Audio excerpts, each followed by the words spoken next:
বাংলা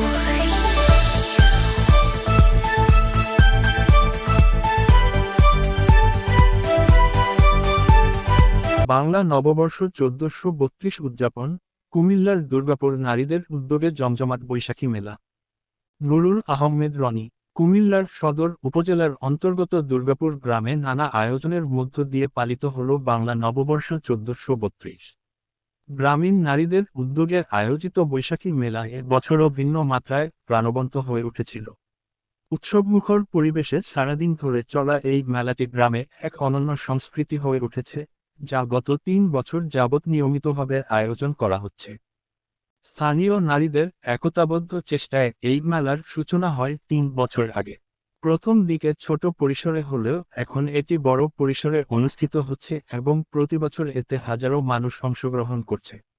মেলায় ছিল প্রায় ২৫টির মতো বাহারি স্টল, যেখানে গ্রামীণ খাবার, পিঠাপুলি, হস্তশিল্প, খেলনা, গয়নাগাটি, পোশাক ও অন্যান্য সামগ্রী বিক্রি করা হয়। এই মেলাকে কেন্দ্র করে নারীরা যেমন তাদের সৃজনশীলতা প্রকাশের সুযোগ পাচ্ছেন, তেমনি নিজেদের অর্থনৈতিকভাবে স্বাবলম্বী করার পথও তৈরি হচ্ছে।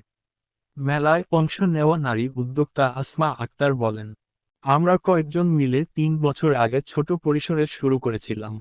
এখন অনেক নারী আগ্রহী হয়ে অংশ নিচ্ছেন। মেলার মাধ্যমে আমরা শুধু আনন্দই পাচ্ছি না, নিজেরাও কিছু আয় করতে পারছি। এটা আমাদের জন্য খুবই গর্বের।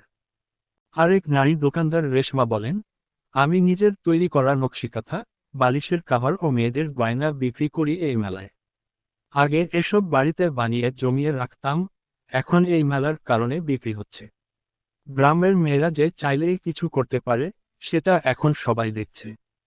মেলায় শুধু বিক্রিবাটাই নয়, ছিল সাংস্কৃতিক অনুষ্ঠান, যেখানে পরিবেশিত হয় বাউল গান, কবিতা আবৃত্তি, শিশুদের নৃত্য এবং লোকজ সঙ্গীত।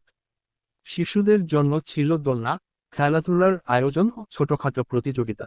স্থানীয়দের মতে, এই বৈশাখী মেলা এখন শুধু একটি উৎসব নয়, বরং গ্রামীণ নারীদের স্বপ্ন পূরণের এক উজ্জ্বল প্ল্যাটফর্ম।